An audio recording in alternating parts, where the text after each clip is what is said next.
Hey everybody, how are you guys doing? Welcome back to another video, and I am really excited to be doing this interview. I have Emmy here with me, and I've been waiting to do this interview for quite a couple of months, and we finally got a chance to do it. Emmy's finally back in Miami, but I'm sure you've read the title of this video and you're like, I need to hear this story, and you will. But let's first start off with introducing Emmy. So why don't you tell everybody who you are, a little bit about yourself? Hey guys, my name is Emmy. I'm originally Salvadorian, currently living in Miami, Florida. And you currently graduate, or you just graduated how long ago? About a year ago. About a year ago from Southeastern University. Southeastern University in Lakeland. Yeah. Quick shout out to my very good friend Pastor Jared Parks, who was a campus pastor a couple of years ago back in Lakeland. Yeah. Do you like Lakeland? I do. I love Lakeland. Yeah. I feel like Lakeland is like, if you like peace and quiet, it's the city for you. It really is the city. Like, there's things to do, and then there's just like the peace and quiet, And there's just a lot of peace and quiet. Lots of peace and quiet. Like, it's Lakeland, for those of you guys who are wondering, where is that? It's a city in between Tampa and Orlando. It's like smack in the middle. So, yeah. Pretty cool place. Pretty cool place. You get best of both because you can go to like Tampa and Orlando. So yeah, it's like really smack in between. Yeah. That's pretty cool. Yeah. So anyway, so you graduated from there and you're now here in Miami. I am. And what did you graduate? What was your master's major. Or your major? I got my master's in my undergrad and master's in social work. So now I'm currently a medical social worker. Okay. So, yeah. That's awesome. Yeah. Okay, so let's talk to us. So here's what's really interesting about your story. You're not a preacher. You're not a pastor. Are you planning to be a preacher? I don't know. Whatever the Lord wants. Maybe sometime down the line, but for now, no. Yeah, that's definitely not in your view. Not in my view at the moment. Yeah. Okay, so you have a very interesting experience where you literally died. I did. Yeah. This is insane, and you didn't talk about this for quite a couple of years. Yeah. Why? It's really hard to talk about. It's not, it's an experience that obviously I experienced, but it's not something I liked to talk about, just because it's very scary to talk about it. Right. And I'm sure, as we get into it, you'll find out why, but, it was something very personal to me. And, I just really struggled in getting it out there and sharing it with people. And I'm sure it was very difficult for you because your father's a pastor. Oh, yeah. Of a church. Yeah. And so, I know that while this happened, how many years ago did this happen? Well, actually, this month I have my 8th year anniversary, so about 8 years ago. Okay. Yeah. I actually remember we were at camp once, and someone made a comment about you. It was just like, you only live once unless you're Emmy. Oh. I can actually say I've lived twice. Okay, so let's talk about that story. So how old were you when this happened? I was 14. You were 14 years old. Your dad was already pastoring the church. So, funny story. We actually had just started the church. I think we were into it. I think the 3rd month. So, okay. We were kind of having church at our house, so it was an at-home church. Okay. How it started, yeah. Okay, so you're 14 years old. What day was this? March 23rd, 2014.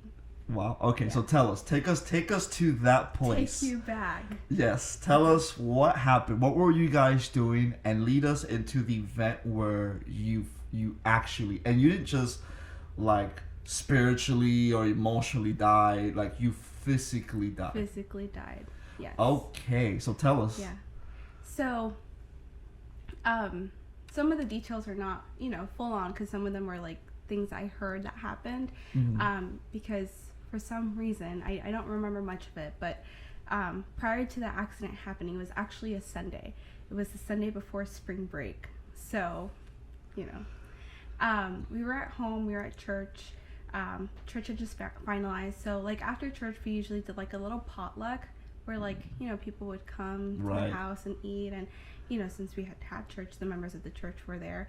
And that day there was actually a soccer game going on, the El Clásico, which is like the Barcelona against Real Madrid. So we were all looking forward to watching that. But before the game started, we were all getting ready for lunch, and in our house we had like a courtyard, small courtyard, and we had a basketball hoop. So that day we were actually playing basketball with all the other kids, and we played. Everything was great, and from what I heard, this is kind of where we get into it. I had gone into the house, and for some reason, I guess I wasn't feeling good, and I went to the living room. And you know how in like the Hispanic houses you have like two living rooms? Yes. One where like everyone uses, and then the other one that like nobody uses just for decoration.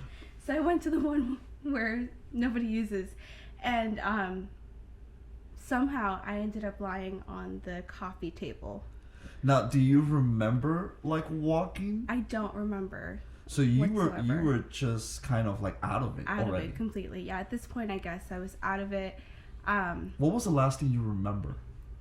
The last thing I remember was actually, it'd probably have to be the game, the basketball game that we were playing out there, and Okay. and after that I don't really know what happened. Wow. But I ended up walking to the living room and laid on the coffee table, which is very weird because who lays on the coffee table? But during that time, coincidentally, my parents' room is where the living room is, and my mom was in the kitchen getting stuff ready, and something told her to go to the living room. And my mom goes, and she finds me on the coffee table, and at first she thought I was playing around, as a joke, and she kept asking, "Are you okay? Like, what's going on?" And once I was not responding, then she called my dad, and everything sort of kind of happened. So my dad, to give you guys background, he's a medical doctor, but he's also a pastor, but in our country he's a medical doctor. So he came in, he evaluated, and immediately started CPR. I had no pulse. Oh wow. From what I heard, I was cold, which is pretty much a sign where there's really no blood flow or anything going on in your body. So my parents started CPR. My sister was calling 911, and from what I hear, everything was just so chaotic, so by the time the rescue got there, there was two bands of ambulances that came. They had already declared me medically dead because I was down for about 8 minutes. Wow. Yeah. So you were 8 minutes down, and you were just out, and they declared you dead. Medically dead, yes. So that was the first team that came in, but the second team, they actually bring the big guns, so they brought all the medical equipment, whatever, and they kept trying to revive me. So they kept going, and my dad said that as they were doing it, he was praying over me, and he said, "Lord, you gave me my daughter, but if you want to take her, go ahead. I'm not going to complain. She's yours." And as soon as he finished that prayer, boom, one of the EMTs said, "We got a pulse. Let's pack her up and take her to the hospital." Wow. That's crazy, because Yeah. this is one of the reasons why I admire your father. Yeah, he's a man of a lot of faith. Yeah. Yeah, Pastor Mario. Shout out to Pastor Mario. Yeah. He doesn't speak a word of English. No. So he's probably watching this video and not really understanding, but just going, "Oh, mi Emi. Yeah. Hijita. Esa mi hija." Pajarita. Yes. For sure he's probably doing that. Yeah. But your father is such a humble man of faith, and he made a prayer that I don't know if I could ever do. Yeah. I don't know if my daughter was passed out, declared dead, if I would tell God, if you want to take her back, I Yeah. give. He just literally said, God, She's yours. she's yours. Do what you want, you know? Yeah. I can imagine that must have been so heartbreaking, but yet so powerful that he did that. Yeah. Okay, so they get a pulse, they rush you to the hospital, and what happens? So I make it to the first hospital, which is the one that's really, really close to where we used to live. And there they tell my parents, well, we really can't do much for her because we don't have a specialized unit. At this point, they knew that it was my heart that was just not functioning properly. So from that hospital, they transferred me to another hospital that had a specialized unit. And once I got there, they kind of gave my parents a diagnosis of what was going on. But they tell them, we can't keep her here because, you know, we don't have a pediatrics unit. And at that point, I was 14. So Right. I had to be treated by a pediatrics doctor. And they told my parents we're just going to move her over to a children's hospital. And fortunately, that children's hospital has a really, really good cardiac program. So shout out to them, but I won't say the name. So I actually was moved over via helicopter. And to this Wow. day, I cannot believe I missed that helicopter ride. Like, for real. Like, that's just... A free helicopter ride that you didn't get to free enjoy. helicopter ride that I didn't even get to enjoy because I was intubated and sedated, and you know, I missed it all. Wow. Yeah. Okay. And so now you're in the ICU room? Yeah, it was an ICU room, which is, yeah, it's pretty funny because I was actually the only teenager in that room because surrounding me were a room of newborn babies because it was an ICU. So I was the biggest baby they had there. Oh my God. Wow. Okay. And were you at this point, like, what happened once you got there? Were you in a coma? So the doctors, because they were so concerned to the fact that I was down for about 8 minutes, you know, they told my parents were really concerned about her brain, her neurological functions and stuff. So they sedated me. I was in a coma for 3 days. Wow. 3 days. Intubated, and for 3 days they were just pumping medication, you know, waiting for me to have some neurological responses. So Okay. whole days, yeah. Okay, 3 days. Mm-hmm. So tell us about the moment when you first wake up from that coma. Right. So if you're ever in a coma and you're intubated, it is not a very fun experience. It's Oh my God. awful. I remember when I first started waking up, I remember seeing the tubes and, you know, the nurses and the doctors around me. And the first thing that I did was fight because I had a tube that went down my throat to help me breathe. So I had like a vent, kind of like a vent on me. So once they started removing that, worst feeling ever. But I started talking, and that was a shocker because, you know, a lot of the doctors thought that, well, I mean, she's been down for so long, her brain function is just not going to be up to par to how it was before. So did they think that you were brain dead at this point? They didn't think I was brain dead because, you know, there was function, but they thought I wasn't going to have the same brain function as I had before. They thought maybe I was going to have slurred speech or, like, you know, they really didn't know what outcome could have happened. Okay. So thankfully I started talking and I started asking for my mom. My mom was there. And that was the other thing, that I recognized her right away. So they were like, oh, okay, thank God she's good, you know? But as I was talking, I was calling out my grandma's name. My grandma was a very special person to me. She passed away back in 2011. So the first thing I started telling my mom was, where's grandma? I just saw her. Like, where did she go? And she had already passed away years ago. Passed away years ago, yeah. And what did your mom say? My mom was like, she's not here. Like, you know, my mom was pretty confused, apart from everything that was going on. She was like, you know, what is this girl talking about? But I just clearly remember just having, like, my grandma was next to me during this whole time. And They started asking me questions. Well, do you know where you are? I was like, I'm at the hospital, because of all the machines. Where were you the last 2 days, 3 days? And I clearly told them I was at a park. Huh. Yeah. And, when they heard that, they were like, what park? Like, what are you talking about? I was like, I was in a very, very pretty park. I had hills. The grass was really, really green. There was beautiful flowers, and the sky was so blue, no cloud in the sky. And the sun was just shining bright. And you could feel like that warmth. And I was sitting at a bench. And that bench was my grandma. She was just there.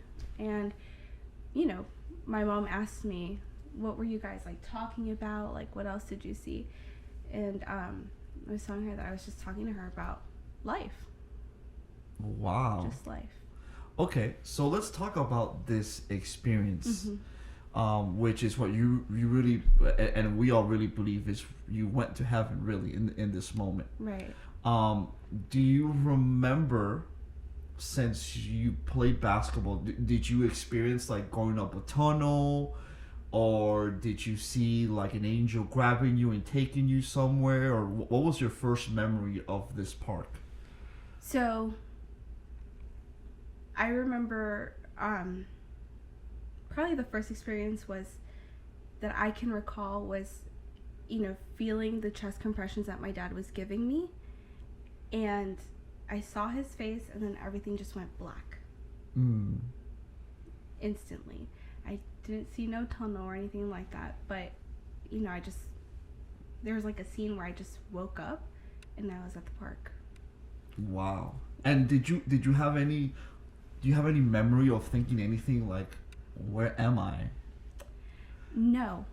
I don't think there was ever that uncertainty or that feeling that I don't know where I am. Did you feel like, oh, this is a great place? Yeah. Like, was it just joy, like just automatic joy? It just felt peaceful. Like, Okay. I just felt at ease. Okay. It was a very good feeling. It's really hard to explain it because it's Right. not like I don't think it was fully joyous. It was just like I'm at peace. And were you thinking, did I just die? Did you just No. came into this peace? I just came into this peace, yeah. Wow. Okay. Like if nothing had happened. Okay. So tell us about the first memories now, you now being in this park. Mm-hmm. So, I really like peaceful settings. I like parks. Especially, going on walks, like that's my thing. And in this scene, I'm just sitting down, like literally not even doing nothing, just enjoying the view. And just I see my grandma coming, and we're just talking. We're just having a conversation about life. To this day, I cannot remember by detail what the conversation entailed or what we discussed, but I just remember that we were talking about life. And for me, it was really special that I guess she was the first encounter I had, because I never got to say goodbye to her when she died. Wow. And I love her. She was my best friend growing up. She took care of me, and I had a very special bond with my grandma. Mm-hmm. Mm-hmm. Yeah. Wow. And do you remember how she looked like in this park? Did she look younger? Did she look the same as you last remember her? She looked kind of the same as I last remember her. Maybe like a younger, like her features were a bit younger. Mm-hmm. But I could instantly recognize who she was. Wow. Okay. Yeah. So she was younger to you. Yeah, she looked younger to me. Yeah. Wow. So you had this conversation, Mm-hmm. and I know there's some parts that we've talked Yeah. about that you've experienced some other things that we're not going to share publicly. Yeah. But was that the next thing that you experienced after this, and then was this over, or was there more that you experienced? There was more. So, going back to real life. So after I shared this experience with my mom, I think maybe like a day passed by, and I had to go down to an MRI. It's one of the testings that they had to do. And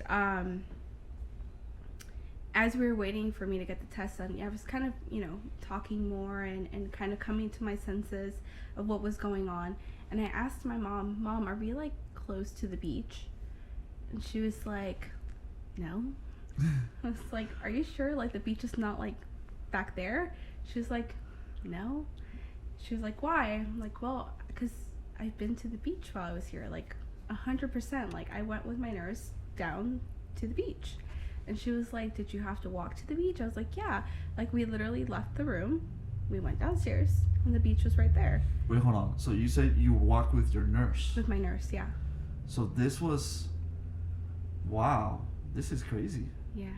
So you remember, where did you even see this nurse? So, to this day, I cannot put a face to the nurse. Like, I cannot, like, the nurse did not have a face, or, I mean, she had a face, but I can't remember what she looked like. So, I just remember having someone with me go, and she was wearing scrubs. So I assumed it was a nurse, So she walked me downstairs, and we just went to the beach. I like the beach, so it was a really nice, I guess, scene to experience, because in that beach the sand was like crystal white sand. It was beautiful. And I like sunsets, so the sunset that I had seen sitting at the beach, it was like an orangey, yellow, pink, colors that you can't even describe, because it was so beautiful. And the water was just crystal blue. Wow. And I just sat there, and around me I had a blanket, and blankets are like my comfort. So, with this blanket I just felt warm and at peace, and everything was just calm, and my nurse was just standing there, the entire time just standing there. And in my hand I had a book. A book. I don't remember the title of the book, but it was a pretty thick book, and I just had it with me, and I was just sitting there, and I was reading the book. Wow. Yeah. So I really want to try to connect. I know this may be impossible, because when you have supernatural experiences, one of the things that we have to understand is that when you're having supernatural encounters, you cannot sometimes use human logic, because human logic does not always operate well in the spiritual realm. And that's why I think people have a hard time with understanding experiences with heaven and visions and things like that, because you can't use your human language and translate it into the spirit, because the spirit is, and God is not man, right? This is why we need faith. And so, but I do want to try for people to try to connect this in the best way possible. So you saw your grandmother, you had a conversation with her, and then you're going to a beach. Did this happen right after you had a conversation with your grandmother? Yeah, there was like a time span. Okay. That's the best way I can put it. Like, there was a time span. So it was kind of like that visit with your grandmother stopped. Yeah. And then something new happened. Okay. For the way that I can kind of like relate it, because there were two separate experiences that I got to share and explain it to my mom, but I can't grasp the idea if they were like together at the same time, but it was just two separate. Now here's a really interesting question that and we've never actually dug into this before, so this is pretty cool. Okay.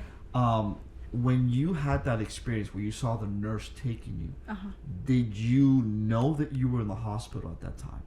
Yes. You did. How did you know? I knew because I had the IV line, so like all of like the needles and stuff like that, and I knew because of the way how I was walking, because after you now did you had already waken up? Were you already awake, and then you saw yourself, and then you had the experience, or you were still in the coma?